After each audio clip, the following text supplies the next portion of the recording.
Neste vídeo, continuamos o nosso estudo de aplicações lineares entre espaços vetoriais e vamos ver em que medida a existência de uma base nos espaços vetoriais pode simplificar o estudo de aplicações lineares, nomeadamente fazendo corresponder a cada aplicação linear uma determinada matriz dependente dos elementos da base. Vamos considerar os espaços vetoriais V e W de dimensão finita sobre o mesmo corpo dos escalares K.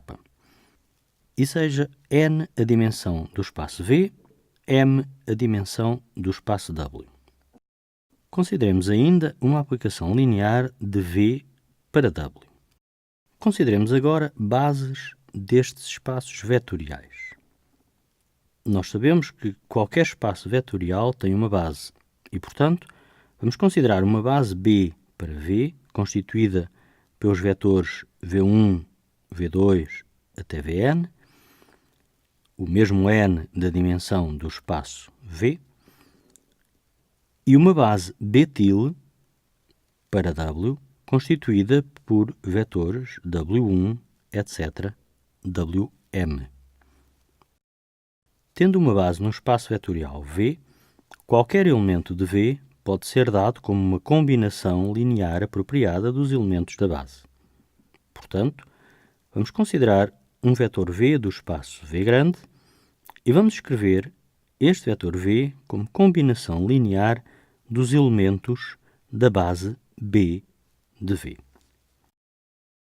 V será um escalar α1 vezes V1, mais um escalar α2 vezes V2, mais etc., mais um escalar αn vezes Vn, para escalares apropriados α1, α2, etc., αn.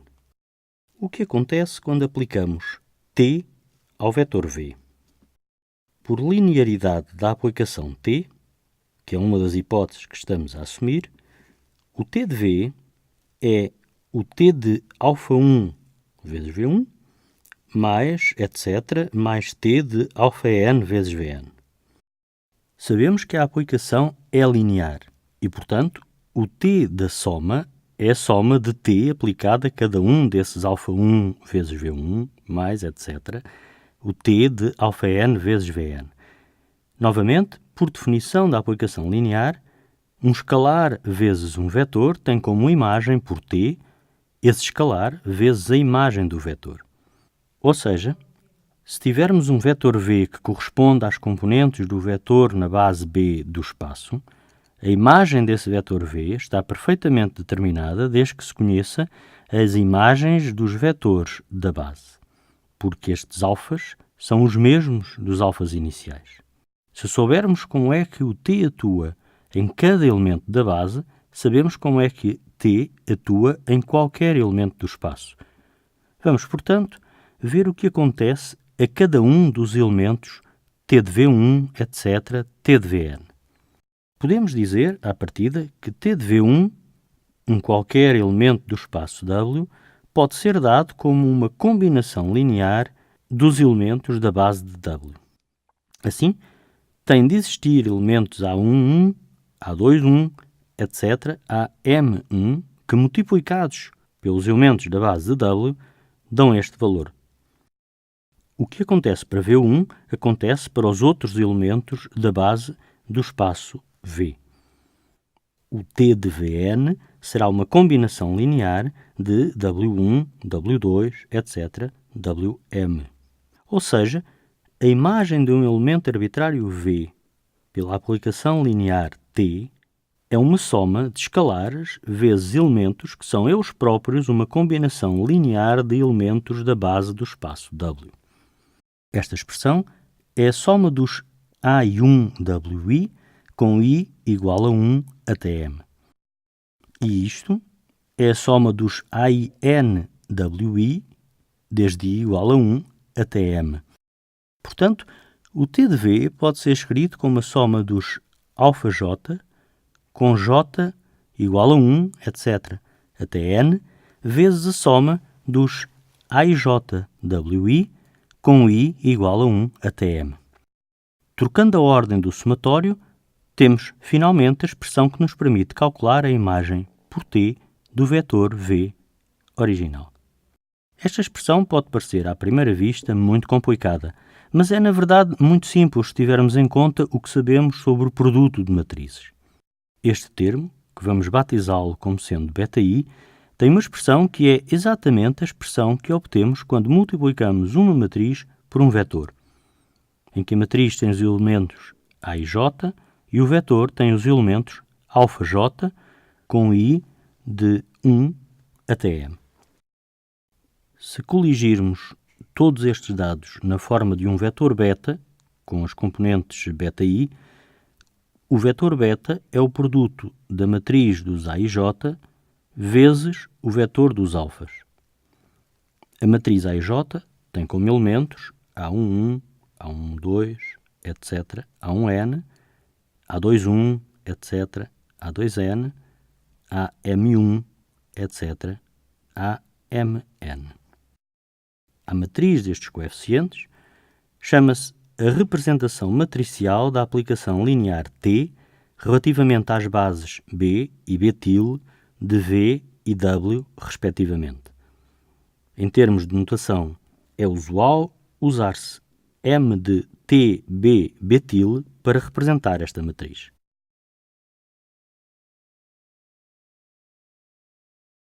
Vejamos um exemplo. Consideremos que o V e o W são os dois o espaço vetorial R2. E consideremos para B a base constituída pelos vetores 5, 1 e 2, 2. E para uma base de W, a base constituída pelos vetores 1, 0 e 1, 2. Consideremos a aplicação linear como sendo a aplicação identidade, muitas vezes representada por este símbolo ID, em que o índice indica o espaço onde a identidade está a atuar. Se a base dos dois espaços de partida e de chegada fosse a mesma, a aplicação identidade tinha uma representação que era a matriz identidade. Ou seja, a matriz só com uns na diagonal principal e zeros fora da diagonal principal. Mas tendo bases diferentes, como é o nosso caso, a aplicação identidade tem outras representações que não coincidem com a matriz identidade. Vamos ver neste exemplo um caso desses. Temos de saber como é que a aplicação T atua sobre os elementos da base B. A aplicação atua sobre o elemento 5, 1 de que forma? Bom, é a aplicação identidade, portanto, na base B não deve produzir nenhum efeito. Isto é o vetor 5, 1 na base B e isto é o vetor 5, 1 na base B. Mas agora estamos interessados em que a imagem esteja escrita na base B'til, ou seja, temos de escrever o vetor 5, 1 na base B'til. Ora, o vetor 5, 1 é uma combinação linear dos elementos da base B'til. É A11 vezes 1, 0 mais A21 vezes 1, 2. Ainda não conhecemos os valores de A11 e A12. O que é que acontece ao outro vetor da base B? Quando aplico a identidade a esse vetor da base B, não deve haver qualquer alteração, pois é a aplicação identidade. Mas este vetor 2, 2 da base B pode ser escrito na base B'til como uma combinação linear de 1, 0, com coeficiente A12, mais 1, 2, com coeficiente A22. Vamos agora expressar estes sistemas de equações numa forma mais usual, isto é, vamos escrever a primeira equação na forma de uma igualdade de vetores coluna e a segunda equação também na mesma forma. Estes dois sistemas de equações podem ainda ser escritos de uma forma mais abreviada, como a seguinte equação matricial. A primeira coluna é 5, 1 e a segunda coluna é 2, 2. Portanto, a matriz A11, A21, A12 e A22 é igual ao produto à esquerda de 5, 1, 2, 2 pela inversa da matriz 1, 0, 1, 2. Fazendo estes cálculos, temos 19 meios, 1 meio, 1, 1. Esta matriz é exatamente a matriz que representa a aplicação linear T, tomando para base de V a base B e para base de W a base betil. A partir daqui, é fácil determinar a imagem de qualquer elemento de V. Imaginemos, por exemplo, que consideramos o vetor 0,2 na base B. Qual é o T de V na base betil? É o vetor que tem componentes na base betil dadas pelo produto da matriz que representa a combinação linear nestas bases pelo vetor que representa o vetor V, 0,2, na base B. Fazendo as contas, isto dá o vetor 2,2. Portanto, o T de V na base betil, de R2, tem como componentes 2 na primeira posição e 2 na segunda posição.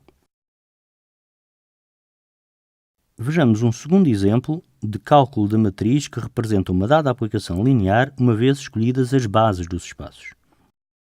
O espaço vetorial V e W, o espaço dos polinómios de grau, quanto muito 3, na variável real x. Consideremos D, a aplicação definida em V, que é uma aplicação de derivação. Portanto, D aplicado a um polinómio P de R3 de x tem como resultado a derivada desse polinómio para todos os pontos x de R. Sabemos que esta operação é uma operação linear. Queremos, dadas bases de V e de W, determinar uma representação matricial de D.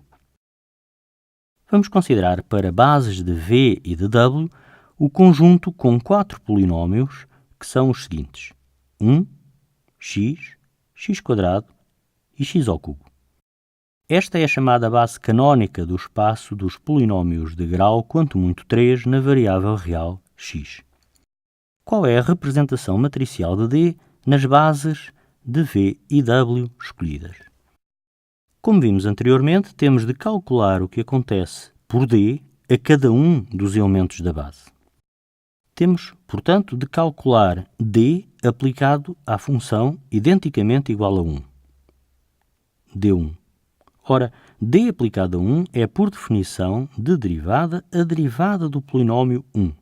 Mas 1 é um polinómio constante, pelo que a derivada é 0. Como é que podemos escrever 0, que é um elemento de W, em termos da base de W que escolhemos? É muito fácil.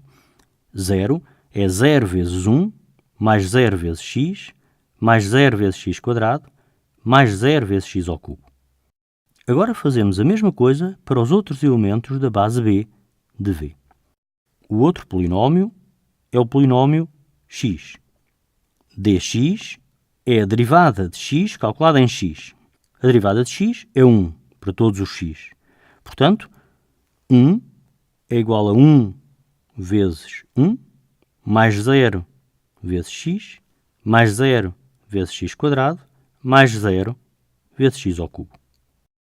Para o polinómio x², fazemos o mesmo tipo de contas. Aplicando d a x², isto é, a derivada de x², calculada em x, é 2x, que é igual a 0 vezes 1, mais 2 vezes x, mais 0 vezes x², mais 0 vezes x ao cubo. E, por último, o último elemento da base que escolhemos, d aplicado a x ao cubo, calculado em x, é a derivada de x ao cubo calculada num qualquer elemento x de R. É 3x², que se escreve em termos dos elementos da base como 0 vezes 1, mais 0 vezes x, mais 3 vezes x², mais 0 vezes x ao cubo. Se nos lembrarmos como construímos a matriz A, que é a matriz que, dadas as bases dos espaços, representa a aplicação linear, podemos, a partir deste cálculo, determinar a matriz correspondente à aplicação D, ou seja, a matriz M, que representa a aplicação D nas bases B e betil do espaço dos polinómios de grau quanto muito 3 e que é a seguinte.